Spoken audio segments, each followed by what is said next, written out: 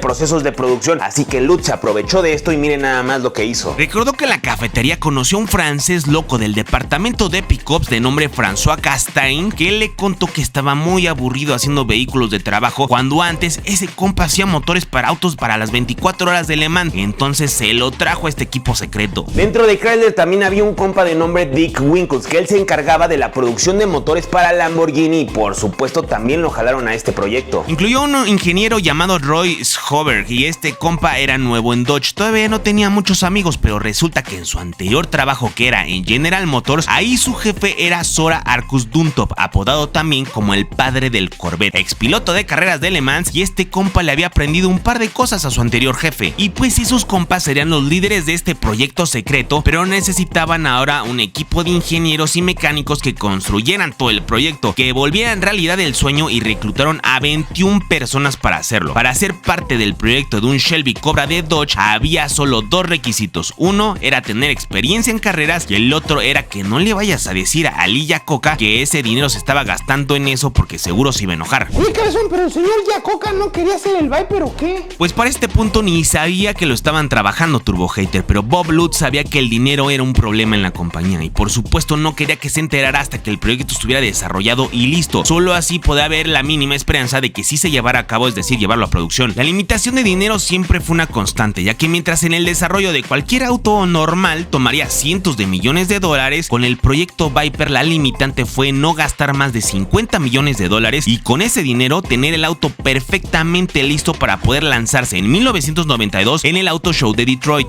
Irónicamente, para el primer prototipo del Viper se usó un chasis de un Corvette que tuvo que ser un poco ensanchado para así poder cumplir con las inmensas dimensiones del Viper. Para fabricar el chasis ya hecho por ellos del segundo prototipo, que se presentaría en 1989, y con el objetivo de ahorrar costos y no quedarse sin dinero, tomaron partes del área de pickups. En realidad, una muy buena parte de la suspensión y chasis de ese primer Viper venía de la Dodge Dakota. El motor en realidad no era un V10i, era un V8 Hemi de los 60s y solo faltaba una pieza más y era la autorización del jefe, Lee Iacocca. Bob sabía que la única forma de que Lee Iacocca pudiera probar la producción de un auto como este era si lo escuchaba de un viejo amigo, un compañero de lucha con el cual había derrotado juntos en Francia a un gigante del automovilismo en Le Mans, el señor Carroll Shelby. Hijo, aquí es donde se pone buenísimo, cabezones. La leyenda cuenta que llegó Bob Lutz a la oficina de Lee Iacocca, le dijo que quería enseñarle un auto que lo tenía ahí abajo en el taller. Fueron los dos. Cuando llegaron al taller estaba ahí el prototipo del Viper, pero arriba del prototipo, es decir, arriba del auto, estaba una persona. ¿Y quién crees que era? El viejo amigo de Lee Iacocca, Carroll Shelby. Bob pues le explicó todo el proyecto del auto, y en caso de que Lee Iacocca decidiera autorizarlo, lo presentarían en el Auto Show de ese mismo 1989, es decir, el concepto, para que así en 1992 ya tuvieran el auto que sería el de producción. Pues después de una larga plática entre el señor Shelby, Bob Lutz y Lee Iacocca, pues el jefe de jefes, es decir, Lee Iacocca, aceptó que fuera presentado el concepto, y dependiendo de la reacción del público y de la prensa en ese Auto Show, podrían considerar realmente llevar el proyecto Felicity a producción. Espérate, cabezón, ¿cómo que Felicity? ¿Qué es eso de Felicity, hijo? Es que se me pasó decirles, pero en realidad hasta este punto todavía no se llamaba Viper, Turbo Hater. El nombre original del proyecto era Felicity, pero una vez con el visto bueno del patrón, era momento de encontrarle un nombre a este superauto, y cheque nada más como dieron con el mejor nombre para un coche del mundo. La historia cuenta que Tom Gale, el diseñador de Felicity hasta ese momento, porque todavía no tenía el nombre, estaba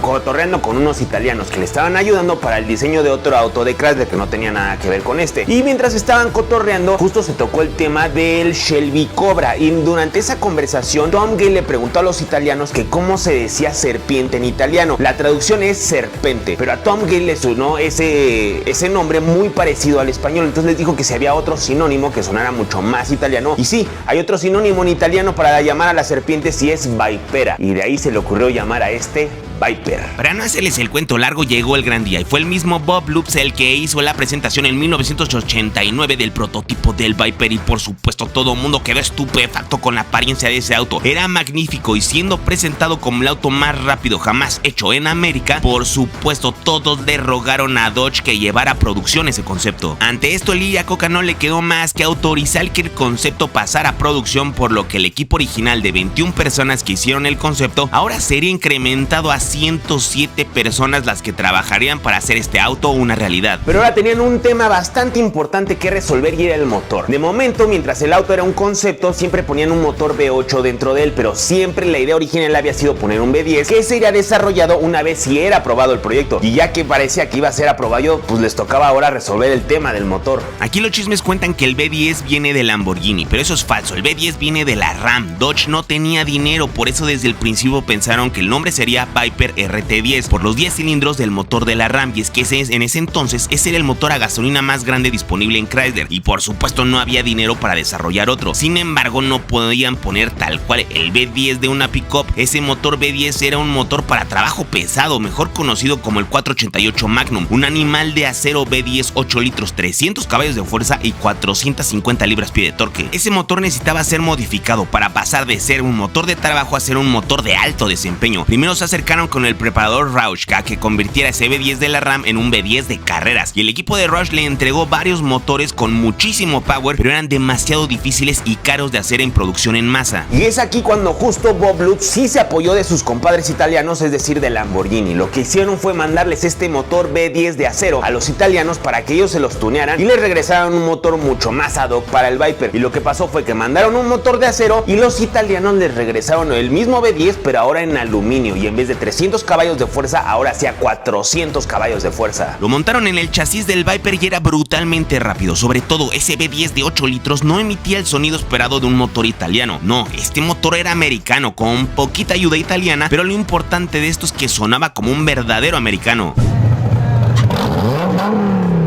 Pues ya tenían todo listo para presentar el auto original en 1992, pero cambiaron los planes. Llegó 1991 y dado los tratos comerciales entre la IndyCar y Chrysler, fue entonces que se le concedió a Chrysler que para las 500 millas de Indianápolis llevara un auto. Y primero la dirección de Chrysler eligió el Dodge Stealth, que en realidad no era más que un Mitsubishi GTO, pero feo. Un gran auto de Mitsubishi, pero en su versión de Dodge la verdad es que no lo era tanto. A Bob Lutz le enojó muchísimo que las 500 millas de Indianápolis el Pace Car fuera un Dodge que en realidad hicieron los japoneses, y puso a todos a trabajar a marchas forzadas, ya que ya no sería en el Auto Show del 92, sino ahora en las 500 millas de Indianápolis sería el lugar en donde la gente por primera vez vería el producto final, el primer Dodge Viper salido de producción, y fue entonces que el mundo vio el Viper RT10 como Pace Car en las 500 millas de Indianápolis. Y adivinen quién iba conduciendo el auto ese gran día, cabezones. Pues sí, ni más ni menos que Carroll Shelby. Por supuesto, el auto fue un rotundo éxito. Al igual que el Shelby Cobra, la primera generación del Viper no tenía techo, así salía de producción. Eventualmente le adaptaron un techo que la verdad es que se veía horrible, porque claramente ese diseño nació para no tener techo. También tenía una locura bastante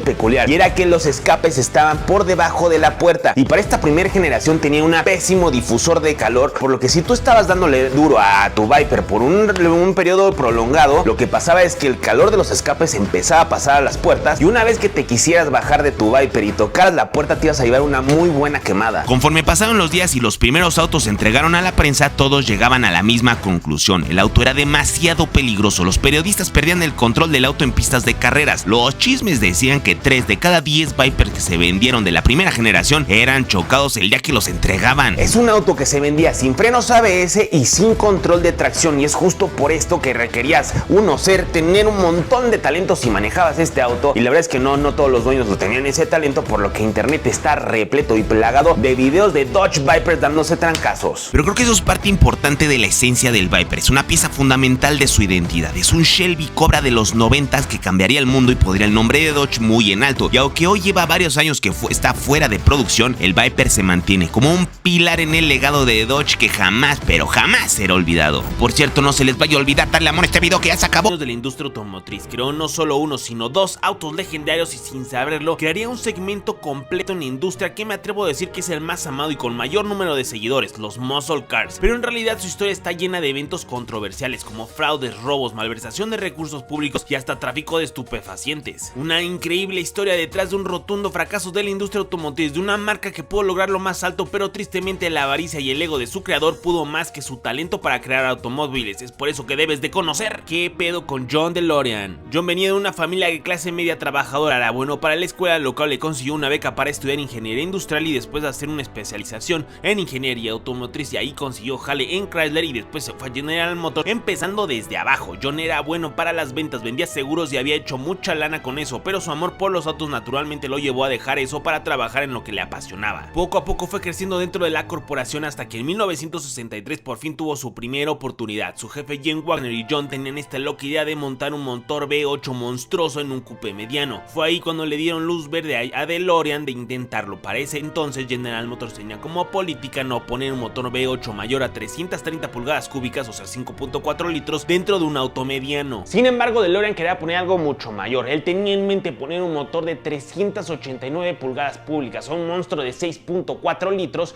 Sin embargo, para la presentación con los ejecutivos de General Motors, para que no les cepillaran su proyecto, lo que él dijo es que el motor sería de 5.4 litros y así no rompía las reglas internas de General Motors. John DeLorean y el equipo de ingenieros encargados del proyecto hicieron este monstruo realidad usando como base de su creación un Pontiac Tempest, y fue así como fue presentado a los ejecutivos de General Motors. De inmediato los directivos de Pontiac le echaron el ojo viendo que esta loca creación podía impulsar la reputación de la marca como alto desempeño, aprobando el proyecto de John DeLorean en 1964, y este auto cabezones tiene el nombre de Pontiac GTO. El Pontiac GTO fue segmentado como un auto de turismo deportivo, pero más adelante la historia lo catalogaría como el primer muscle car, el que dio nacimiento a este segmento que hasta el día de hoy sigue existiendo con gran éxito. Después les haré un video de este auto, pero creo que era importante primero que conociéramos la historia de su creador. Pues sobra decirles, pero el Pontiac GTO fue un tremendo éxito y por supuesto la junta directiva de General Motors lo supo reconocer, convirtiendo a John DeLorean en la cabeza de una marca que no iba jalando muy bien en ese entonces, que era Chevrolet, y después de hacer un buen trabajo ahí fue promovido a vicepresidente de General Motors Company. John se convirtió en uno de los hombres más importantes de General Motors. Sin embargo, muchos dicen que se puso a ver videos de Carlos Muñoz, que se metió en uno de sus cursos y andaba de un mamón desde entonces, lo cual le empezó a caer gordo a uno que otro en la junta directiva de General Motors, y de repente en 1973 John DeLorean renunció a General Motors con el objetivo de crear su propia marca de autos. Mi rey, el Master Muñoz es un crack. Desde que yo veo sus videos he fundado 5 empresas, papá. Ninguna se varó de momento, la verdad, pero con el poquito dinero que he ahorrado ya voy a comprar otro curso, cabrón. Pues como haya sido turbomamador, el buen John quería pasar a la historia con su propio auto. Él era presidente de la Alianza Nacional de Empresarios y de ahí juntó una buena cantidad de inversionistas, entre ellos varios ejecutivos de General Motors, pero el verdadero apoyo financiero que volvería a una realidad el sueño de hacer una planta de autos fue cuando el gobierno británico inyectó 120 millones de dólares para hacer la planta en Irlanda del Norte, y ahí comenzó el primer y único auto producido de DeLorean, el DMC-12. Al arrancar la planta hubo un socio más que se agregó al proyecto de DeLorean Company, fue ni más ni menos que Colin Chapman. Cabezón, ese nombre se me hace conocido. ¿Que el Chapman no jugaba en el América? No, turbo hater, Colin Chapman no jugaba en el América, fue un genio de la Fórmula 1 y fundó ni nada más y nada menos que la marca de autos Lotus. Su compañía se encargó del diseño del chasis y demás partes del DMC-12, pero aparte de eso este compa tomará importancia más adelante en la historia, pues la cosa pintaba para ser un éxito. Renault diseñó la planta y el motor, el gobierno de Irlanda, aparte de los 120 millones de dólares, les dio un montón de incentivos fiscales y el lugar para hacer la planta, y se encargó de tenerle 2000 trabajadores que harían el auto. John estaba forrado en billetes, tenía toda la lana de los inversionistas y aparte del gobierno británico que le estaba metiendo billetes a su proyecto para que generara un montón de empleos.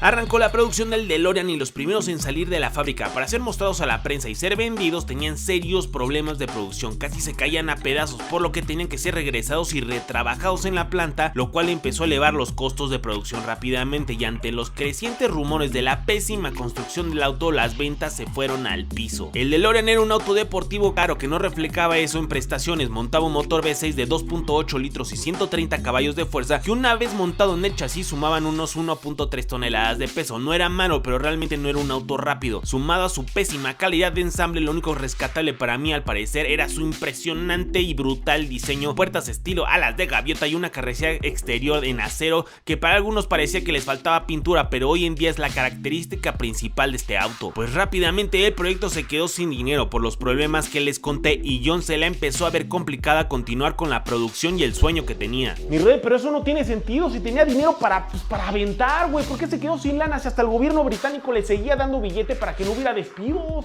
Es justo por eso que los números como que no cuadraban, turbomamador. Sí, la compañía no iba bien, pero este güey había sacado muchísimo dinero de la compañía por gastos no justificados. Entre ellos había muchas facturas de una empresa en Suiza por servicios de consultoría en donde DeLorean Motor Company le transfería cada mes millones de dólares. Y adivinen quiénes eran los dueños de esa empresa fantasma. El mismo John DeLorean y Colin Chapman, que una vez que caía esa lana en esta empresa de papel, después se depositaban esa lana en su bolsa. DeLorean le había estado robando a su propia empresa, sacando el dinero de los inversionistas, confiando que el auto sería un éxito y lo recuperaría, pero al fracasar en las primeras unidades salidas de producción, por supuesto no había nada de dinero de reserva para hacer las correcciones pertinentes. A DeLorean se le hace fácil declarar la compañía en quiebra para que el gobierno le suelte más lana. De inmediato el gobierno británico abre una investigación por el robo de todo el dinero que se le dio. El agua se le subió al cuello a John DeLorean. De inmediato regresó a Estados Unidos a buscar más inversionistas que rescataran el proyecto de DeLorean Motor Company. Y fue así buscando dinero cuando un vecino le dijo que si movía un montón de polvo blanco dentro de sus autos,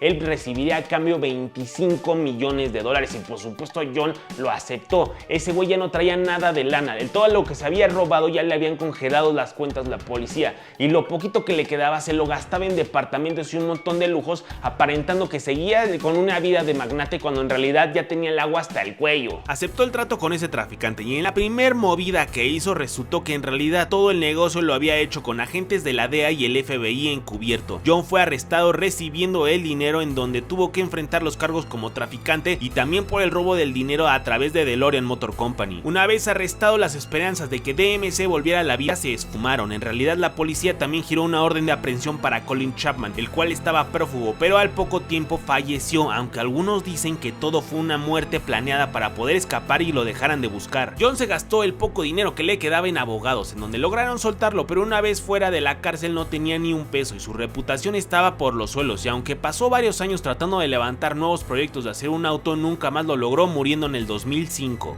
No mames, cabezón, pues nunca hablaste de Volver al Futuro, es lo más importante.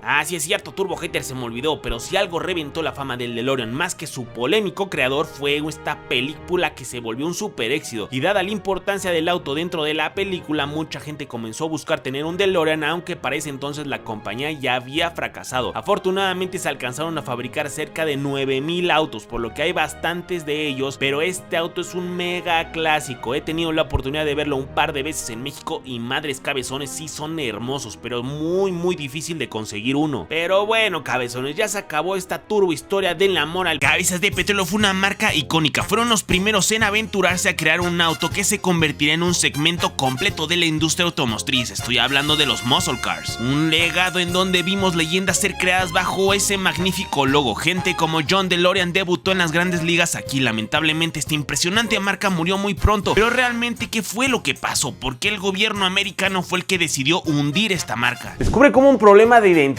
por encima de una crisis económica puede acabar con una marca con más de 80 años de historia en él. ¿Qué pedo con Pontiac? Esto comenzó a finales de los años 20 cuando General Motors se le ocurrió crear Pontiac como una nueva marca para tener más opciones para sus clientes además de Chevrolet. Durante los 40s y 50 les iba medio bien, eran vistos como una marca medio aburrida pero económica, muy sin chiste, le faltaba un corazón. Era solo una marca que satisfacía una parte de la demanda del mercado, pero General Motors no le puso realmente una identidad propia. Hasta que llegó un joven de nombre John DeLorean. Este compa era un joven que en los 50s tenía muy buenas ideas y trabajaba en General Motors, pero no había logrado tener la oportunidad de que los directivos lo escucharan hasta que por fin pudo sacar adelante uno de sus proyectos. Oye, cabezón, ¿ese tal John DeLorean tendrá algo que ver con el auto de Volver al Futuro, el DeLorean? Ese joven John DeLorean sería el dueño y creador del DeLorean más adelante, Turbo Hater, pero para este punto de la historia nadie descubría el talento de este chico, pero estaba por probarlo. El jefe de John por fin le dio luz verde a su proyecto de montar un gigante gigantesco motor V8 en el chasis de un coupé mediano. Una idea bastante loca y riesgosa, por lo que General Motors no quiso arriesgarse a sacar ese auto bajo el logo de Chevrolet, por lo que destinaron el proyecto de John a una marca que no iba muy bien en ventas y esa era Pontiac. Total, si fallaba no afectaría mucho ya que la marca de por sí no iba nada bien. Y fue entonces que John DeLorean puso manos a la obra y creó el Pontiac GTO, y vaya acierto que fue este para John DeLorean y también para Pontiac, porque el GTO se convirtió en el primer muscle car de la historia. Creo que sobra decirlo, pero por supuesto esto fue un éxito tremendo y esto disparó las ventas y sobre todo le dio un rostro, un alma, una identidad a Pontiac, que pasó de ser la marca de coches para viejitos a la marca deportiva con los que todos los jóvenes soñaban con tener uno. Más adelante Pontiac repitió la receta, puso un motorzote en un coche que se veía fenomenal y sacó a la venta un auto llamado Firebird y pum, vale, le volvió a pegar con todo. Todos los jóvenes de esa época estaban locos por tener un Pontiac, andaban durísimo y aparte se veían fenomenal. El Firebird se volvería un icono de su época y aunque tengo que admitir que ese auto no me llamaba tanto la atención como otros de esa época, es innegable que es un auto hermoso y que logró poner el nombre de Pontiac y General Motors muy en alto. Pero llegó la crisis del petróleo y la era oscura de los muscle cars, los 70s, los precios de la gasolina subieron y los controles en emisiones comenzaron a ponerse fuertes, y fue aquí donde Pontiac haría una movida magistral, épica, digna de los grandes, sabiéndose adaptar a las nuevas condiciones del mercado, cosa que muy pocos saben hacer. Y fue en los 80s cuando Pontiac se puso bastante pilas y creó el Ferrari de General Motors. Era un pequeño auto de motor central y tracción trasera llamado Pontiac Fiero. Ese pequeño auto sería una locura en diseño y daría las bases para el futuro de varios diseños de General Motors y de Pontiac, y es que la receta no podía fallar: motor central, ya sea un V6 o un 4 cilindros con buen empuje y bajos consumos, que con el bajo peso del auto se movía bastante bien. Pero lamentablemente ese Pontiac Fiero tenía un pequeñísimo problema, y es que al igual que el McLaren Senna tenía la mala costumbre de incendiarse. La mala reputación por temas de calidad de incendios en el Fiero mermaron un poco su éxito, aunque aún así no le fue nada mal, pero llegaron los 90s y Pontiac tenía que lanzar nuevos autos con que competir. Primero se aventó con el Grand Prix, un auto que se vendió en versión coupé y sedán de aspecto muy deportivo, y recuerdo verlo en las calles ya con aires de deportivo mamalón, aunque de la misma forma comenzaba a arrastrar problemas de calidad que dañaban la imagen de la marca. Teníamos el imponente Trans Am, que para mí era como un Chevrolet Camaro, pero en realidad mucho más endemoniado y con una apariencia mucho más agresiva. Sin embargo, las ventas no llegaban a los números esperados, y fue entonces cuando la junta directiva de Pontiac sabía que tenía que tomar decisiones importantes si no se les hundía el barco. Regresaron a sus inicios tomando diseños alocados y arriesgados, pero ahora el mercado se estaba empezando a mover al segmento de las SUVs, y fue ahí cuando todos vimos esta impresionante creación llamada la Pontiac Aztek, destinado a ser el vehículo ideal para los padres de familia como Walter White, pero su alocado diseño pecó de ser feo. La Pontiac Aztek es para muchos uno de los autos más feos jamás creados, y al final no resultó ser el éxito de ventas que esperaban. Pero para inicios del año 2000 había un mercado completamente desatendido. El Chevrolet Camaro y el Trans Am saldrían de producción, lo que dejaría el mercado completito para el Ford Mustang, que estaba por lanzar su nueva generación. Y fue ahí cuando Pontiac puso manos a la obra, y en el 2004, justo unos meses antes que el nuevo Ford Mustang 2005 saliera a la venta, Pontiac revive a su leyenda, revive a la creación de DeLorean, regresa el Pontiac GTO. Pero en realidad ese GTO fue un tremendo fracaso, porque Pontiac lo que hizo fue pedirle su tarea prestada a la división australiana de General Motors y tomó un auto que en Australia se llamaba Holden Morano y tratar de venderlo como GTO en América. Ahora sí que la chupen, cabezón. ¿Cómo se atrevieron a hacer esa cochinada con un nombre tan importante como el Pontiac GTO? Ya sé, Turbo Hater, pero la verdad es que no era tan mala idea. El auto era un coupé y montaba un V8 muy potente para la época, pero el diseño simplemente era aburrido, conservador. Para nada reflejaba la identidad de Pontiac, y para cuando Ford lanzó el Ford Mustang 2005 con ese diseño retro impresionante, pues por supuesto el GTO nadie lo volteaba a ver, así que ese mal intento de GTO fue un fracaso tremendo. Y Rey, ya ni me sigas contando, claramente aquí fue cuando ya fracasó Pontiac, supongo, ¿no? Te equivocas, turbomamador. Hubo dos guerreros que lograron sacar adelante a Pontiac. El primero fue un pequeñín que logró imitar a su antepasado el Fiero, y fue el Pontiac Solstice, un pequeño roadster de motor frontal y tracción trasera que le fue bastante bien, aunque el verdadero héroe de esta parte de la historia fue un auto que nadie se esperaría que le fuera tan bien, llamado Sunfire. Ese Sunfire se vendía como sedán y como coupé, y la verdad es que también tenía un diseño bastante arriesgado y locochón como el de la Aztek, pero aquí sí funcionó y se vendía bastante bien, y gracias a las ventas del Sunfire logró sacar un poco a flote a Pontiac de la bancarrota. Pero para el 2008 la crisis global golpeó con fuerza toda la industria y a General Motors lo agarró mal parado. Solo tomaría unos meses para que este gigante de los autos se declarara en bancarrota y pidiera al gobierno americano un rescate financiero. Y sí, el gobierno americano decidió darle 30 billones de dólares a General Motors para poder salir a flote. Sin embargo, el gobierno tomaría decisiones en dónde sería invertido ese dinero y claramente General Motors no podría seguir adelante como lo venía haciendo. Primero, General Motors tendría que dejar morir dos marcas que estaban perdiendo dinero de a montones y desde hace rato, y esas eran Homer y Saab. Después, Buick no le iba muy bien en América, pero en China sí se vendía, así que con eso salvó su cabeza. Saturn no perdía tanto dinero como Homer, pero aún así no era rentable y tuvo que ser enterrada. GMC también peligró, pero sus ventas en pickups logró rescatar esta marca de la guillotina que estaba aplicando el gobierno americano General Motors. Y cuando llegó el turno de evaluar a Pontiac, la pérdida de la fuerza de la marca que venía arrastrando desde los 90s y los fracasos de Aztek y GTO no pintaban nada bien para su futuro. ¿Pero qué pasó, hijos? El Pontiac Solstice y el Sunfire se habían jalado bien en ventas, ¿no? Sí, Turbohater, pero las ventas de Solstice eran muy pocas y Sunfire lo hizo bien, pero al final General Motors había puesto autos como el Pontiac G2 o Matiz o el G3 o Aveo bajo el logo de Pontiac, los cuales no iban con la identidad de la marca, y ya la marca nuevamente estaba bajo un prestigio de coches económicos de baja gama, y fue así que el gobierno americano decidió que Pontiac detendría sus operaciones y moriría, terminando su vida en 2010. Una triste historia que demuestra que cuando no respetas la identidad de tu marca, que cuando no engrandeces tu legado y no fabricas productos dignos del nombre que construiste con tu historia, a la hora de los trancazos te tocará desaparecer. Y ya denle amor a este video que ya se acabó, son los mejores. Cabezas de petróleo, por increíble que parezca, la creación de este hermoso automóvil se dio en una buena borrachera durante un vuelo de avión entre dos vicepresidentes de Ford, que casualmente eran dos genios de la industria automotriz, creado para celebrar una importante fecha para la marca y con el mismo objetivo que tuvo 40 años antes. Esta bestia vio la luz a principios del año 2000, en donde pasó a ser una leyenda de las carreras a un vehículo disponible para cualquier persona que pudiera comprarlo. No sé por qué no se pudo llamar GT40 como su abuela y los múltiples fracasos por los que pasó esta marca para por fin poder realizar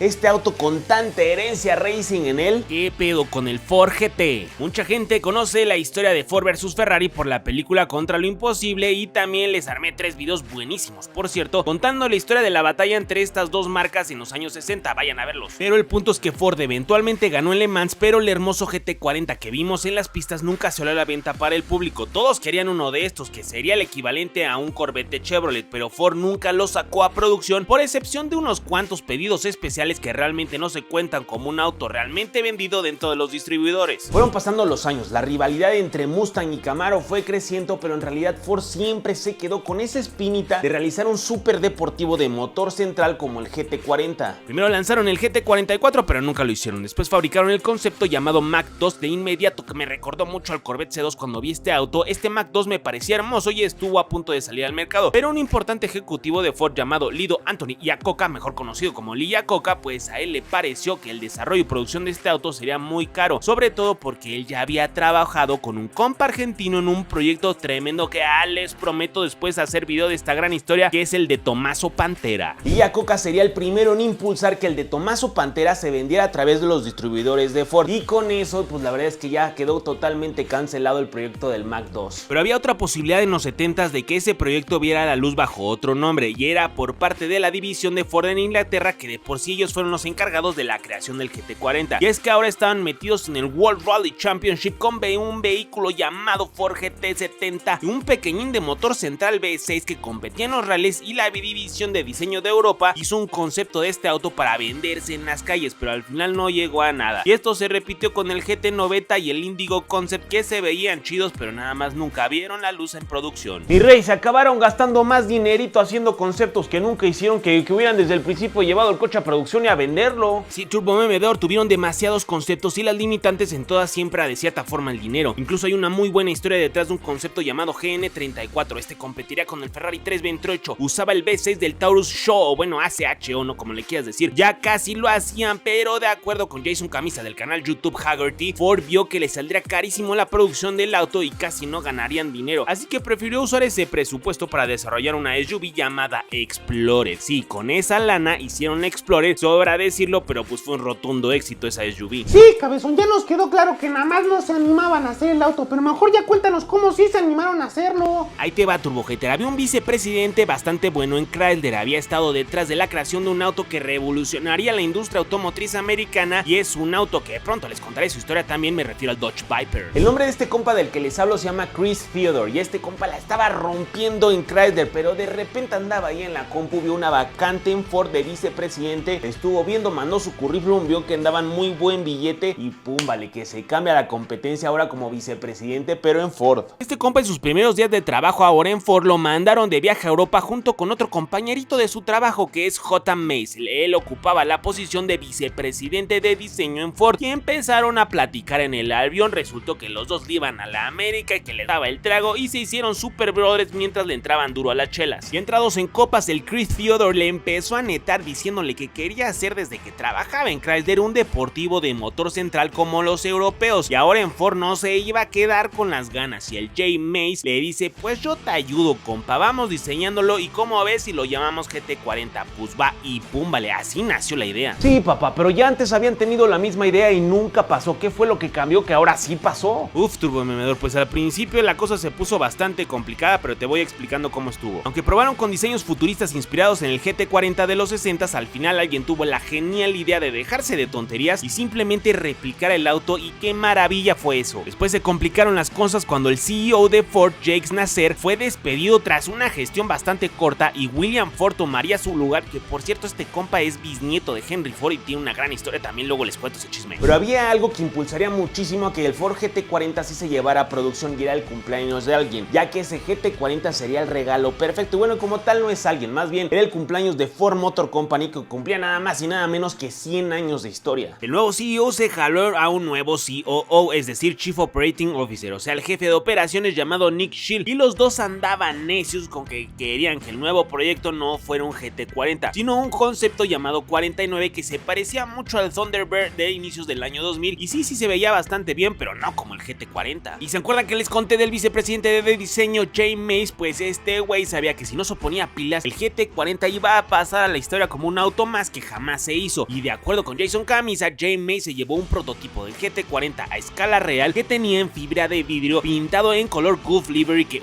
qué hermoso se ve así. Lo dejó estacionado en el estacionamiento de Ford en Detroit. Le dijo al COO Nick Shield: oye, ¿qué onda? Vamos por unas tortitas de tamal al puesto de aquí afuera de las oficinas. Y de acuerdo con esto, pues bajó, y cuando vieron en el estacionamiento ese GT40, el Nick Shield se cagó. No manches, cabezón, ¿en serio se cagó? Bueno, no se cagó literal, pero quedó estupefacto ante la belleza del GT40 y se aprobó ahí mismo el presupuesto para la producción de ese GT40. Y ojalá que acabara el video, pero en realidad faltaban varios problemas más por sobrepasar. Resulta que con tanta perdedera de tiempo, Ford necesitaba ya lanzar ese GT40 y le dieron velocidad, definieron un objetivo, y eso fue que así como el GT40 había sido años atrás un símbolo de la victoria de Ford contra Ferrari, pues sería esta nueva versión lo mismo, pero ahora llevado a las calles. Este nuevo Ford GT40 tenía una misión y era acabar con el Ferrari 360 Modena, que como me gusta ese Ferrari. Pusieron manos a la obra, sacaron un motor V8 5.4 litros que montaban sus pickups en esos años y lo tunearon a tope, pero aún así querían que fuera más rápido que la variante Shelby GT500 de esos años, así que no habría manera que ese V8 superara al Shelby sin inducción forzada, por lo que se vieron obligados a supercargar ese V8 y pumba, le sacaron a una bestia de 550 caballos de fuerza, quedándole sabroso. Se rumoraba que ese motor andaba consumiendo 1 litro por kilómetro. Es una grosería sus consumos, pero un agasajo el sonido de ese nuevo Ford GT40.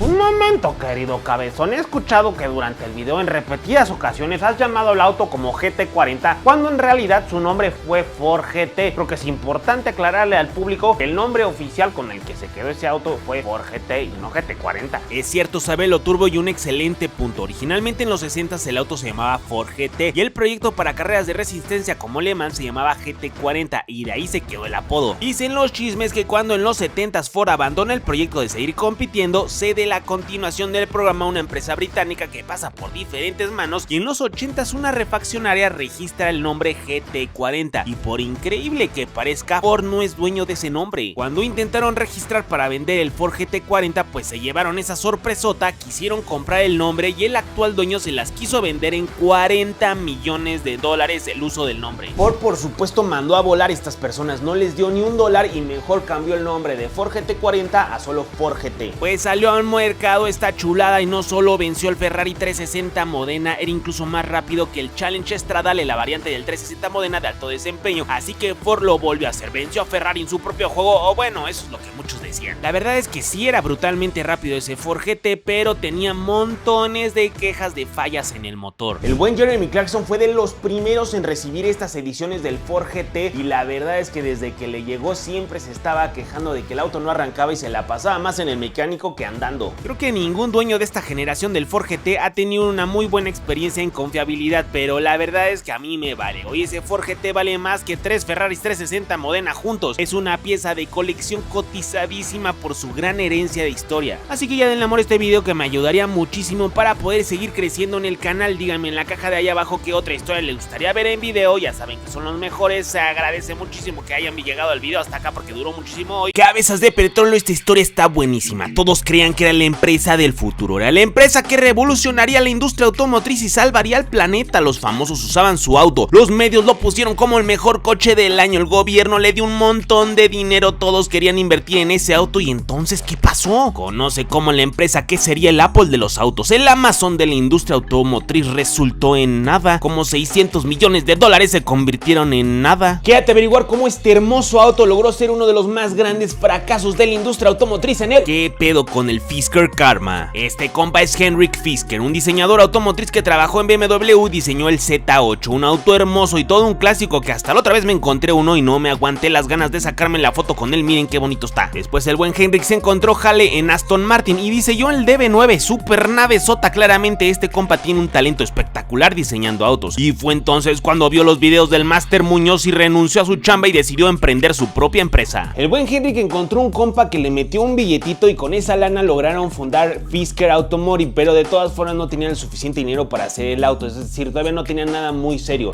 Afortunadamente, gracias a su buena reputación como diseñador, les cayó un cliente que justo quería para uno de sus modelos un gran diseño, entonces les pagó un billetito y ese cliente fue ni más ni menos que Tesla. Tesla le pagó casi $1 millón a Fisker por ayudarle con el diseño de lo que sería el Tesla Model S, un auto súper exitoso, pero para ese punto estaba solo en proceso de desarrollo. Con esto Fisker tendría acceso a mucha información sobre el desarrollo del Model S. Como sea, Henrik Fisker ya tenía un buen billete para arrancar su emprendimiento, y teniendo como cliente a Tesla, eso le dio a Fisker Automotive la seriedad para que más gente quisiera involucrarse y por supuesto meterle dinero al proyecto. Pusieron una oficina en California y ya se hablaba de que Fisker sería el nuevo éxito de Silicon Valley, al nivel de Apple, Facebook y Amazon. Espérate tantito, mi rey, oye, ¿qué tenía la empresa de este compa Fisker? ¿Por qué todo el mundo creía eso? En ese entonces todavía no existía como tal el mercado de autos eléctricos que hoy tenemos. Tesla estaba en pañales aún y teníamos un par de autos híbridos que dominaban el mercado de autos amigables con el medio ambiente, que eran el Honda Civic Hybrid y el Toyota Prius. Dos autos con buenos consumos, pero muy lejos de tener una apariencia premium, pues más lejos de ser autos para mí, pues ni siquiera son bonitos. Fisker sería la primera marca en hacer coches que fueran mucho más amigables con el medio ambiente, pero fueran premium, es decir, autos hermosos, mucho más caros, que mientras estás salvando el mundo vayas manejando una chulada de auto. Y en el 2008 cayó una crisis global que para Fisker le caería como anillo al dedo, ya que tras el colapso de los grandes monstruos de la industria automotriz como General Motors, Ford y Chrysler, el gobierno de Estados Unidos inyectaría fuertes préstamos, sobre todo en empresas ecoamigables como Fisker, en donde le soltó el gobierno $529 millones.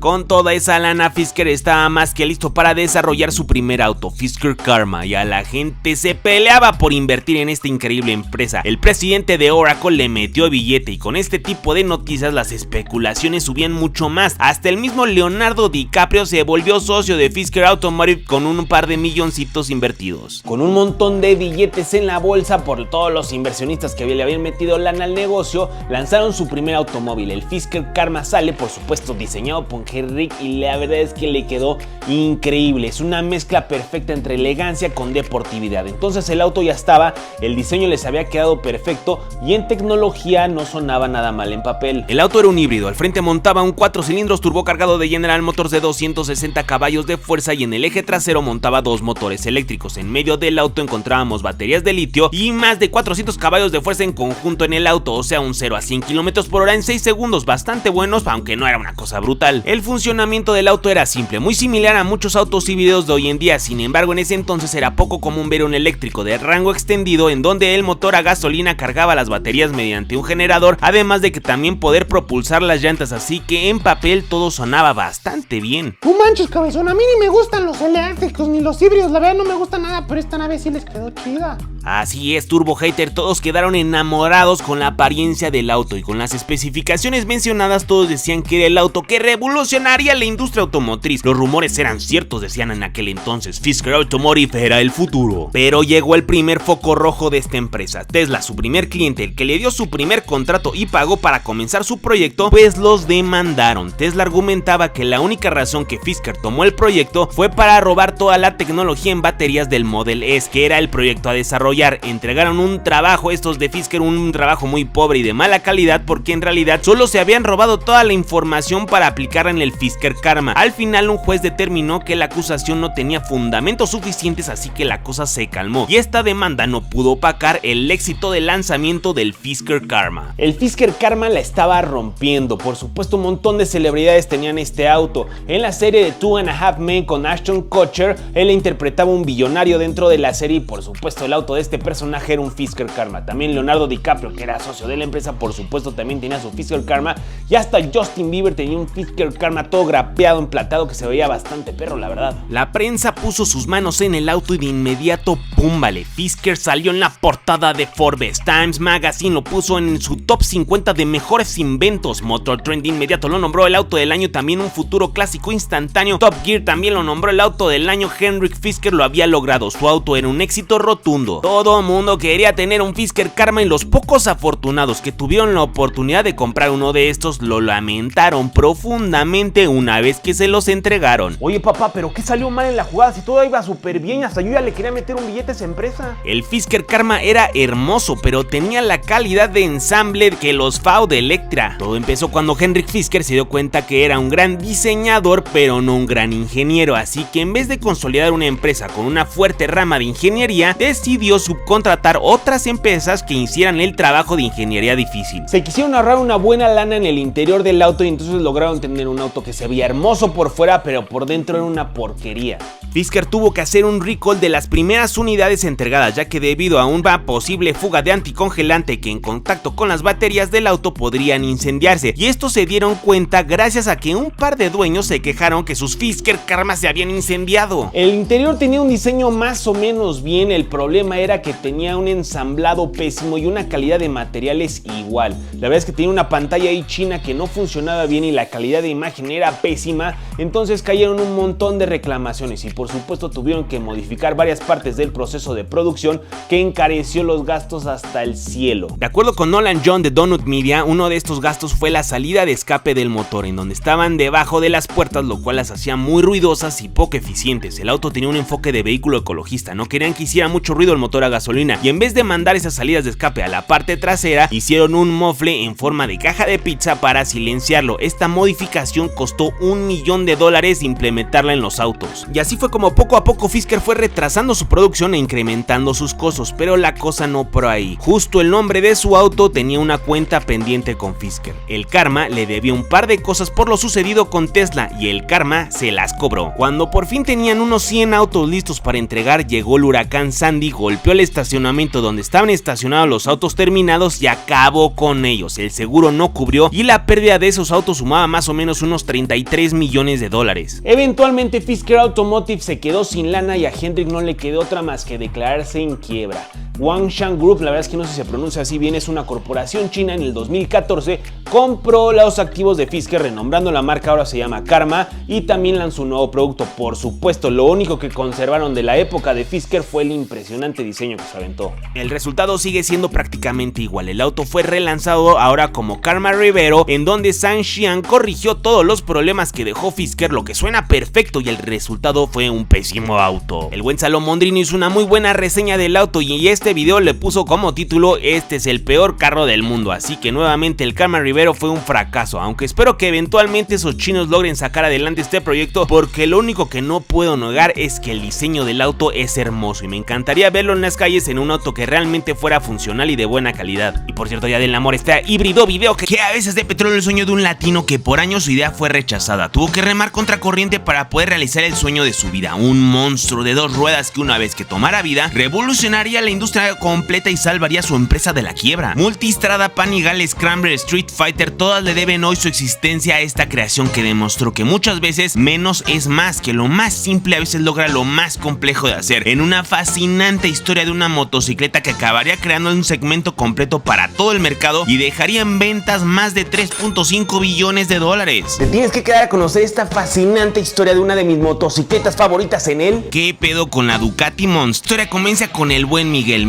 Galuzzi, un argentino estudiante de diseño en California a principios de los años 80. Asistió a la universidad en una Suzuki GS750 y uno de sus mejores amigos andaba en una Triumph Bonneville. Pues cuenta la leyenda que un buen día Miguel estaba con su compa dándole duro por las carreteras de Los Ángeles cuando los dos lamentablemente había como aceite o arena ahí en alguna curva y los dos se patinaron y se cayeron. No pasó a mayores, pero sí hubo daños materiales en ambas motos. Pero la diferencia fue que las reparaciones para la Suzuki eran carísimos, ya que todo el carenado pues había roto, todos esos plásticos había que cambiarlos, mientras que la hermosa Bonneville los daños eran mucho más sencillos porque pues no tenía todo este carenado que era súper común de encontrar en todas las motos deportivas de los 80s. Fue ahí que a Miguel se le ocurrió ahorrarse una lana y dejar esa GS750 sin plásticos. La justificación de ese exceso de uso de plásticos en esos años eran temas aerodinámicos, aunque en realidad en esa Suzuki no hacía ninguna diferencia, y aunque rompía con los estándares de diseño de esos años, a Miguel le gustó cómo se veía y nació una tremenda idea en él. El buen Miguel se graduó como diseñador, comenzó en la industria automotriz, pero después de un rato decidió que lo suyo era el diseño de motocicletas y fue entonces que comenzó su carrera en Honda. El buen Miguel se fue para Italia, ahí estaba el estudio de Honda exclusivo para motos, y ahí en Italia, curioseando una revista de motos, se encontró con esta Ducati 851 a medio terminar y le pareció hermosa cómo se veía así. Faltaba el asiento, tanque, todo el carenado, y de inmediato se acordó de su Suzuki, como de manera extraña le parecía hermoso cómo lucía una moto de esa forma, con el chasis tubular expuesto, con el motor completamente visible, simplemente el chasis, 2 ruedas y un motor. Inspirado en esto, de inmediato hace un dibujo sobre lo que podría ser la moto de sus sueños, una moto de carácter deportivo pero completamente desnuda, sin plásticos, fingiendo aerodinámica, y se presentó con su dibujo en Honda, y fue aquí que la historia pudo escribirse en una marca japonesa, pero en realidad la banda de Honda le pareció horripilante el diseño de Miguel, no iba para nada con la tendencia de las motocicletas deportivas japonesas de esos años y rechazaron su propuesta. Eventualmente, como todos los grandes genios de esta industria, después de estar un buen rato presionando ahí a los directivos para que llevaran a cabo este diseño desnudo, diseño naked que él tenía en mente, pues eventualmente se fue hartando y dejó a los directivos de Honda. Pero antes de renunciar se aseguró de conseguir otra chamba y buscó en una empresa italiana que usara diseños más arriesgados en los cuales probablemente su loca creación naked podría ver la luz, y fue entonces que renuncia a Honda y se integra a Cagiva, o como dicen los italianos, Cagiva. En esos años Cagiva tenía otra popular marca de motos deportivas que era Ducati, una marca muy conocida pero que pasaba por una terrible situación financiera y le urgía un éxito de ventas, si no quedaría en la quiebra, por lo que la situación en Ducati era bastante complicada, y de acuerdo con sus directivos en ese entonces, el éxito de ventas que necesitaban estaba en la nueva Ducati 900 SS. La 900 SS era de lo mejor que se vendía de Ducati en esos años, y por supuesto no tenía los números de ventas suficientes para rescatar a la empresa del bache económico por el que estaba pasando, pero probablemente con un rediseño de esta moto, pues eso sí podría impulsar sus metas y ayudarlo con el problema económico que tenía la marca. Miguel entra al equipo de diseño y al proyecto de revivir las ventas de la 900 SS, sin embargo, él sigue aferrado a su idea de una motocicleta naked. Va con sus jefes, que son Claudio Castiglioni y Massimo Bordi. Claudio era el genio fundador de Cagiva y Massimo era el director de la marca, es decir, Massimo era el jefe directo de Miguel, mientras que Claudio era el jefe de jefes. Pues el buen Miguel les presenta sus dibujos de un diseño naked para la nueva 900 SS, pero realmente a ninguno de los dos los convence mucho. Nadie en la industria estaba haciendo algo así hasta ese momento. Pero por supuesto Ducati no se quería arriesgar, no tenían la lana para cometer un error de rediseñando completamente la 900 SS, por lo que rechazaron la idea de Miguel y le dijeron que la 900 SS, el rediseño por supuesto tenía que tener todo el carenado y los plásticos que tenía la versión anterior, solo con un par de diseñitos ahí más distintos, más modernos. Miguel, frustrado, trabaja en el rediseño de la 900 SS, que al final es muy parecido a su generación anterior y es bien recibida por el público, se vende bien, pero para nada es el rotundo éxito de ventas que ellos necesitaban, y estos italianos habían pedido prestado a todo mundo para tener en la planta un montón de partes de la 900 SS y así satisfacer la supuesta gigantesca demanda que en realidad nunca llegó a esa demanda. Con esto Ducati pasó de tener un problema grande a tener un problema inmenso, en la que ahora no solo no tenían dinero, ahora le debían dinero a un montón de gente y tenían una planta de producción llena de piezas de una motocicleta que no se vendía al ritmo que ellos esperaban. Pues pasan un par de años, Ducati logra sobrellevar las cosas con más deuda, Miguel sigue trabajando ahí, llegan los 90s y sabe que si no toma una decisión radical, su proyecto jamás podrá ver la luz. Es entonces que va con su jefe Massimo y pide unos días de vacaciones, aunque en realidad esos días serían usados para poner manos a la obra y hacer por fin su creación. Primero, Miguel sabía perfecto las condiciones económicas de Ducati y para que su creación pudiera tener una mínima posibilidad de llegar a producción debía ser muy barata de hacer. No podría haber desarrollo de ninguna parte nueva en la moto, así que tendría que usar las partes de otras motos. Ojo aquí, su creación sería un monstruo armado por diferentes partes de otras motos. Pues el buen Miguel puso manos a la obra. Primero tomó el chasis tubular de una 851, a eso le puso la suspensión de una 750 SS y después se acordó de todo el inventario que tenían parado de la 900 SS, por lo que de esa moto agarró el sistema de frenos, rines y el motor de esas motos y se la puso a este invento que estaba haciendo. Ahora necesitaba un tanque de gasolina, esa sería la única pieza que no podría tomar de otra motocicleta, pero recordó que a la hora de la comida se hizo compa de un tal Fabio Montanari que trabajaba en el equipo de Cagiva y le contó que él se había encargado de hacer los tanques de gasolina para las motos que participaban en el Dakar Rally, así que le pidió paro, le encargó un tanque de gasolina que se viera mamalón, pues de acuerdo con sus dibujos, y este compa se lo hizo. El buen Miguel le acomodó a esta moto un tablero horrible que solo tenía velocímetro y al lado tenía como un cuadrito con diferentes luces donde marcaba neutral y cuando estabas ya en la reserva de combustible, que en mi opinión es la única cosa que está medio fea de esta moto, pero bueno, es entendible, no había dinero. Y pum, vale hermanitos, el monstruo había sido creado. Era momento de sorprender a sus jefes. Citó a Claudio y a Massimo para que vieran la moto y cuando la vieron lo primero que preguntaron fue que pues para qué les mostraba una moto que todavía estaba incompleta, que cuándo estaría terminada, y Miguel le respondió que en realidad ya estaba terminada, así era el diseño. La verdad es que aquí es cuando tal vez probablemente en la historia los jefes de Miguel vieron su concepto y se maravillaron y por supuesto aceptaron el proyecto, pero la realidad es que no les gustó tanto. Lo único que les gustó de la moto es que utilizaba todo el inventario de piezas que tenían parados en la fábrica, entonces eso medio les agradó, pero tampoco le dieron un sí al proyecto, solamente quedó como pues luego vemos a ver si lo hacemos. Pero al menos Miguel ahora tenía la esperanza de ver su creación algún día podría entrar en producción, para sabía que si no seguía presionando esa motocicleta quedaría solo como un concepto y él tenía un plan macabro para lograr que sí se hiciera su motocicleta. Solo unas semanas después de mostrar la moto habría una importante junta en Cagiva con un importante grupo de importadores de Francia, es decir, los dueños de distribuidores de Cagiva y Ducati en Francia. El buen Miguel le rogó a su jefe Massimo que por favor dejara que los importadores franceses vieran su concepto a ver qué opinaban. A Massimo no le encantó la idea, pero de tanto que insistió Miguel, eventualmente aceptó. Los importadores pasaron a ver la creación de Miguel y ¿qué creen que pasó, cabezones? ¡Ya vimos, cabezón! Les encantó el monstruo de Miguel. De inmediato los importadores de Francia aseguraron un pedido por las primeras 1000 piezas de producción que salían de ese extraño prototipo, y con al menos 1000 piezas vendidas, Claudio y Massimo accedieron a llevar a producción la moto, pero ahora ese prototipo necesitaba un nombre, y sí, habría otra batalla que librar por eso. El equipo de marketing puso manos a la obra y fue entonces que el prototipo tuvo un nombre, Ducati Saetta, sería el nombre de esta creación, cosa que le pareció horripilante a Miguel. Desde su creación y la manera de fabricar el prototipo con partes de otras motos, su apariencia desnuda con los huesos expuestos le recordó a uno de sus juguetes de la infancia de Miguel, los Monster in My Pocket, que me sentí bastante viejo porque también me tocaron de niño esos juguetes. Pues al buen Miguel le tocó ahora pelearse con el equipo de marketing para que así la que se llamaría Ducati Saetta pasara a llamarse Ducati Monster. Al final, aunque a la mayoría de los italianos le pareció horrible que una de sus motocicletas se llamara con una palabra en inglés y no en italiano, pero afortunadamente alguien de marketing apoyó a Miguel diciendo que sería un muy buen nombre para poder entrar en el mercado americano, y ahí todos se acordaron que debían un montón de dinero y necesitaban vender esa moto, entonces dejaron el nombre de la creación de Miguel como M900 Monster. La Ducati Monster fue presentada en el show de Colonia en 1992 con 73 caballos de fuerza y 185 kilogramos de peso, era rápida, ágil y lo mejor de todo a un precio accesible. Pum, vale cabezones, Ducati vio lo que nunca antes había visto, una montaña montaña de pedidos para poder comprar la nueva Monster. Qué bonita historia, ¿no? Con un final feliz para Ducati. Para nada, Turbo Hater, este fue el comienzo de un nuevo y gigantesco problema para la marca, y era poder cumplir con la inmensa demanda de esa creación. Mientras que la supuesta moto más importante en el plan de negocios de Ducati en 1993 sería la 888S, con una venta de 1300 motos, resultó que la M900 Monster pondría a todos en la fábrica a trabajar a marchas forzadas con más de 4400 motos vendidas, y eso no sería tarea fácil. Como les conté antes, pues Ducati ya llevaba varios años con problemas de lana y debiéndole a mucha gente, por lo que cuando llegaron todos estos pedidos para la Monster, pues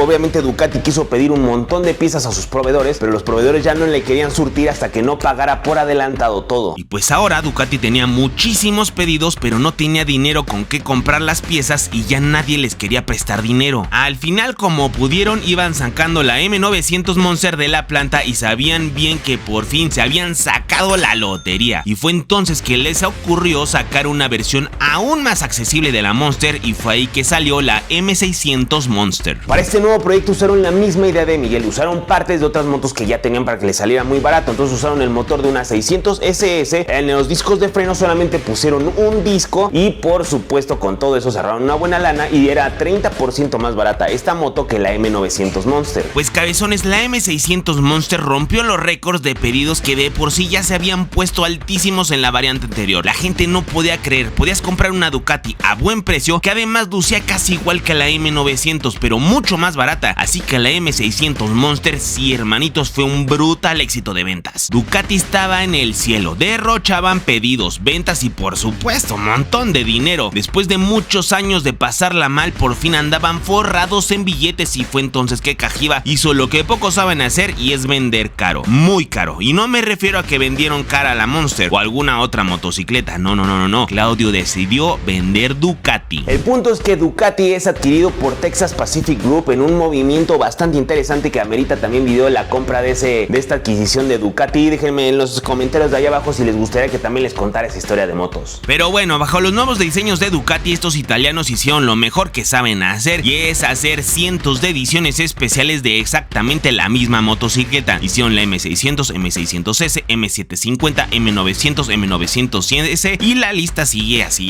Pero ¿qué onda, papá? ¿A poco ninguna otra marca entró a competirle a Ducati, mi rey? Sí, les compitieron. Fueron los japoneses que, enojados de las descomunales ventas de la Monster, prepararon un contraataque. Suzuki fue el primero con la SB650, después Triumph con el nacimiento de otra leyenda que fue la Speed Triple. Y aquí Ducati se tuvo que poner las pilas y sacó las variantes IE, que eran las versiones de la Monster Fuel Injection. Y junto con eso vemos leves cambios estéticos en todas sus variantes, y creo que con estos cambios tenemos lo que para mí es probablemente el diseño de la Monster más exquisito de todos. Amo esta generación de la Monster de inicios de los años 2000. Pero bueno, canijos, la moraleja de esta historia es que ya sé que está muy gastado este rollo de no se rindan por sus sueños y todo esto, pero la verdad es que aquí Miguel, su insistencia y su terquedad de aferrarse a que su diseño desnudo de esta motocicleta sí pegaría en el mercado, acabó salvando a Ducati y también acabó revolucionando la industria completa de las motocicletas. Hoy el segmento Naked es de los más grandes y competidos por todas las marcas de motos, y personalmente es de los diseños que a mí más me gustan, y por increíble que parezca, montones de directores rechazaron la idea del latino sobre un monstruo como ningún otro, la Ducati Monster. Me pasó decirles, pero ya del amor este video porque ya se acabó, son los mejores ya los... Que a veces de petróleo en los 80s y 90s no había preparador más mamalón en tu supercar que Gembala. Incluso hace unos años vimos un multimillonario en Nueva York hacer pedazos su Mirage GT, un auto de casi $1 millón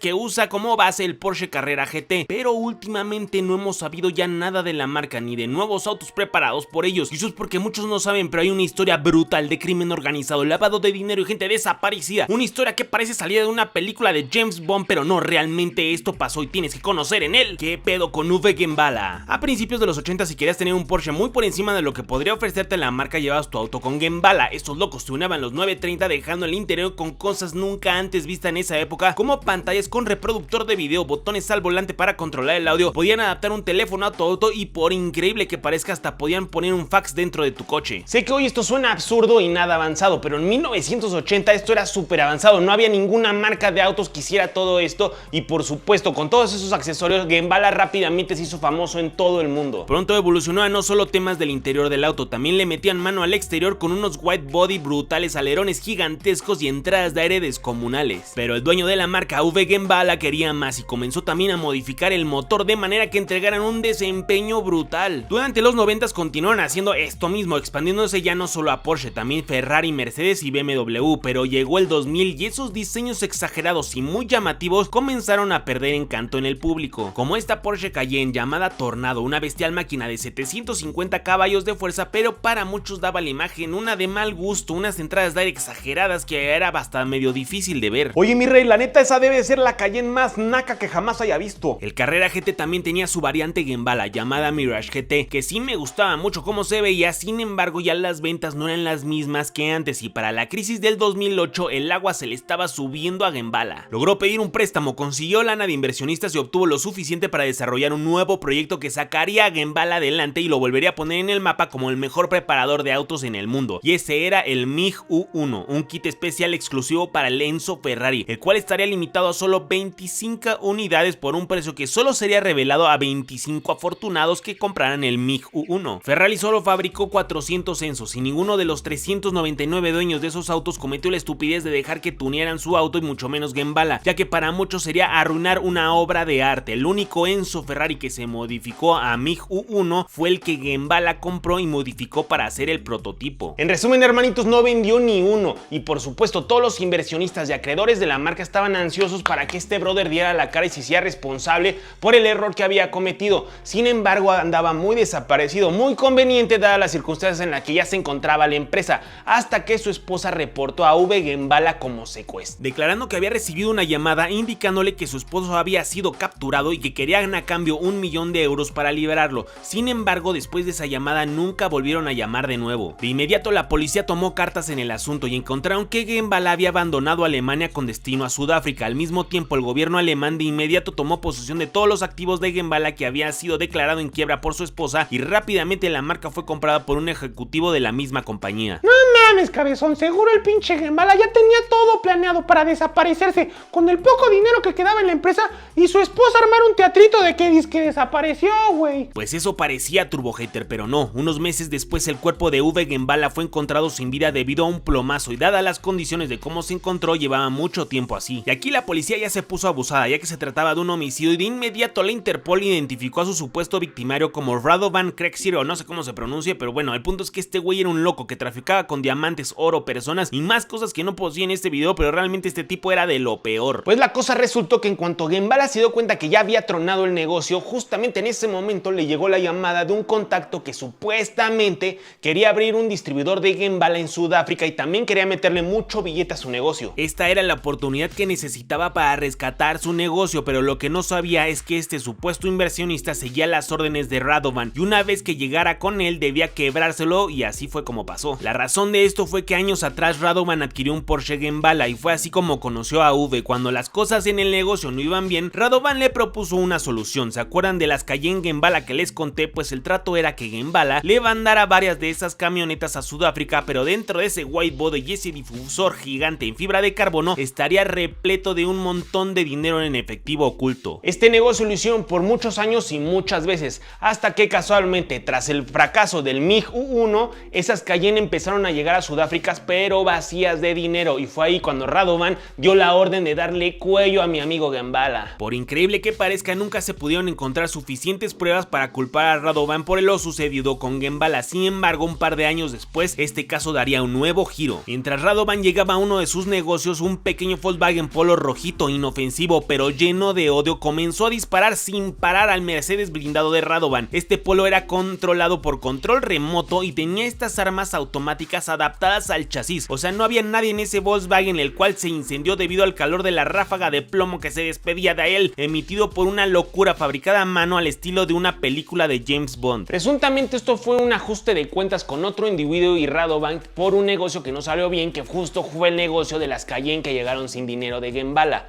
Al pasar este ataque, por supuesto, la policía de inmediato reabrió el caso y por fin pudieron aprender a Radovan. Sin embargo, lo aprendieron por razones que eran completamente ajenas al caso de Gembala. Aquí termina esta triste historia, cabezones. Gembala en realidad sigue operando, aunque realmente desde la muerte de V ya no hemos visto algo sobresaliente de ellos, y en la página ni mencionan a su fundador. Dado lo sucedido, no quieren tener ninguna relación con él. Pues ya dale amor a este video que ya se acabó, cabezones. Díganme qué otra historia les les gustaría que Aves de Petróleo tienen que conocer esta historia. Nacido en Latinoamérica en un pequeño pueblo, hijo de un panadero y una pintora, destinado a una vida normal, pero los sueños de este chico eran demasiado grandes para una vida normal. Descubre cómo este chico, con mucho esfuerzo y tras muchos fracasos, lograría fundar una de las marcas de hypercars más respetadas y cotizadas del mundo, venciendo en su propio juego a marcas como Ferrari, Lamborghini e incluso Bugatti. Conoce la historia detrás de un latino que logró alcanzar su sueño de crear un auto impresionante y cómo su ídolo de la infancia más adelante se volvería una pieza vital para alcanzar su objetivo en él. ¿Qué pedo con Horacio Pagani? Nacido en Argentina, el joven Horacio desde niño sentía una gran pasión por las motos y autos, construyendo karts, arreglando motos, y eventualmente esto evolucionó a fabricar su primer auto de carreras, un pequeño vehículo fórmula. Pero Horacio tenía una limitante en su proyecto de diseñar un auto de carreras y era el dinero. Logró fabricar el auto pero no tenía motor. Fue entonces cuando se acercó a Renault Argentina y ellos le brindaron un motor para competir, aunque tristemente las limitaciones económicas harían que su auto no pudiera ser competitivo dentro del campeonato. De lo poco positivo que salió de estar compitiendo en los seriales de carreras de Argentina fue que tuvo la oportunidad de conocer a su ídolo de la infancia, un argentino bastante famoso de nombre Juan Manuel. Durante el diseño y fabricación de los autos de carreras, Horacio comenzaría a experimentar y eventualmente volverse un maestro trabajando en fibra de vidrio, material súper ligero que en esos años era muy usado en vehículos de competencia. Eventualmente sus limitaciones económicas lo llevarían pronto a tomar una decisión. Sabía que no podía seguir compitiendo y de quedarse en Argentina jamás lograría su sueño de diseñar los autos más rápidos del mundo. Si quería seguir con ese sueño, Italia es donde tenía que estar. Había un problema y eso era conseguir un trabajo en Italia. Nadie lo conocía y difícilmente lo contratarían en alguna de las grandes marcas donde anhelaba trabajar, pero probablemente con una carta de recomendación de su ídolo de las carreras tendría una oportunidad de conseguir el trabajo. Como les dije, Horacio había conocido a un famoso piloto argentino y fue con él a pedirle ayuda para ver si le podía dar alguna carta de recomendación y así poder encontrar trabajo en Italia. Este señor le escribió 5 cartas de recomendación y las cartas iban dirigidas a Alejandro De Tomaso, un fabricante conocido por hacer un auto llamado De Tomaso Pantera; Carlos Chitti, encargado del departamento de carreras en Alfa Romeo; Enzo Osella, un propietario de un equipo de Fórmula 1; Giulio Alfieri, un ingeniero encargado de desarrollar los motores V8 y V12 para una marca llamada Lamborghini; y Enzo Ferrari, un fabricante de autos que llevan su propio nombre, Ferrari. Oye, mi rey, no juegues, pues ¿quién era ese tal Juan Manuel que lo recomendó con nada más y nada menos que con los meros constructores de Italia? Buena pregunta, turbomemedor. Ese tal Juan Manuel es ni más ni menos que Juan Manuel Fangio, un 5 veces campeón del mundo y desde esos años hasta el día de hoy considerado por muchos el mejor piloto de todos los tiempos. Claramente Juan Manuel lo había recomendado con los mejores fabricantes italianos y tener una carta de recomendación de un 5 veces campeón del mundo no es cualquier cosa, así que Horacio empacó sus cosas y emprendió su viaje a Italia. Hay un punto que me gustaría tocar de Juan Manuel Fangio y es que esta no es la única historia en la que Juan Manuel le brinda ayuda a un hermano latinoamericano que está buscando sus sueños en Europa en el automovilismo, y esto habla que no solo era uno de los mejores pilotos de todos los tiempos, sino también un gran ser humano que siempre estaba dispuesto a ayudar a un hermano latino. Continuando con la historia de Horacio, llegó lleno de ilusión a Italia. En Lamborghini ya le habían respondido de manera positiva, integrándolo al equipo de diseño de lo que sería una camioneta desarrollada por la marca. Sin embargo, en cuanto llegó a Italia, ese proyecto se canceló y prácticamente todavía no empezaba a trabajar cuando ya no tenía trabajo. Estuvo por mucho tiempo pidiendo una oportunidad de Lamborghini y Ferrari, pero no conseguía jale y finalmente le dieron una posición en Lamborghini como ayudante en el ensamblado de partes, lo cual Horacio aceptó. No tenía otra opción y pasaría años en esta área para por fin ser movido al área de materiales en Lamborghini. Dentro del área de materiales, Horacio conocería un nuevo material muy similar a la fibra de vidrio, pero este material era mucho más ligero y mucho más rígido, y de inmediato Horacio supo reconocer que ese material sería el futuro de los autos de alto desempeño. Ese material, por supuesto, era fibra de carbono. Tras pasar mucho tiempo en el área de materiales, por fin Horacio fue promovido y tendría la oportunidad que tanto buscaba. Sería parte del equipo de diseño de Lamborghini y en el mejor momento el famoso Lamborghini Countach necesitaba un facelift que actualizaría su diseño. Horacio fue del grupo de diseñadores que salieron con esta brutal máquina al mercado, que ese diseño es el que mandaría al cielo el éxito del Countach. Los cambios eran perfectos, agresivos, justo lo necesario para hacer el auto colgado en la recámara de todos los niños en los 80s. Pero la cosa no paró ahí. Horacio desarrollaría una edición especial del Countach de alto desempeño, una máquina que vencería por completo a Ferrari, y ese era el Countach Evoluzione. El secreto del concepto del Evoluzione estaba en su peso. El Evoluzione era casi 500 kilogramos más ligero que un Countach normal. ¿Y por qué era esto? Porque toda la carrocería estaba hecha en fibra de carbono, lo cual lo hacía mucho más rígido y por supuesto más ligero, lo cual lo volvía invencible en pistas. Lamentablemente era carísimo hacer el auto de esta manera. Lamborghini canceló su proyecto del Evoluzione argumentando que ninguna otra marca fabricaba autos en fibra de carbono. ¿Y para qué harían eso entonces? De manera irónica, mientras Horacio fabricaba el Evolution, en Ferrari estaban fabricando el F40, que sería en fibra de carbono, y por supuesto una vez que salió de producción el F40 aplastó al Lamborghini en desempeño. No hagas drama tampoco, cabezón. Tal vez su prototipo del Evolution no salió a producción, pero sí pudo diseñar el Countach 25 aniversario, que está bien perrón. Y además los diseñadores que hacen eso pueden firmar el auto. Uf, Turbo Hater, aquí va una mala jugada que le hicieron en Lamborghini. Los diseñadores de cada auto firman estos autos que hicieron, que ya que salen de producción, pero de acuerdo con James Pumphrey de Donut Media, Horacio Pagani no firmó nunca el Countach 25 aniversario por no ser italiano. No les gustaba la idea de que un latino firmara el auto. Ya sea si es verdad o no lo anterior, Horacio se sentía limitado en Lamborghini. Meses atrás pidió un préstamo en el banco de $500,000 para comprar las máquinas, entre ellas un horno gigante y todo lo necesario para poder trabajar la fibra de carbono, y él mismo hacía las piezas de Lamborghini desde su máquina. Y aquí sucedería una de esas ironías bastante chistosas de la vida. Así como años atrás Ferruccio Lamborghini había creado su marca Lamborghini tras el desprecio de Enzo Ferrari, ahora un empleado de Lamborghini, Horacio Pagani, renunciaría a Lamborghini en 1991 tras estar frustrado de no ver impulsadas sus ideas dentro de la marca. Al final se quedó solo con sus máquinas para trabajar en piezas de fibra de carbono, y con ellas fundó una empresa llamada Modena Design. Horacio era de los pocos expertos en fibra de carbono, y aunque para ese punto de la historia los autos de producción en masa no ocupaban este material, había otros autos que sí necesitaban muchas piezas en fibra de carbono, y eran los Fórmula 1.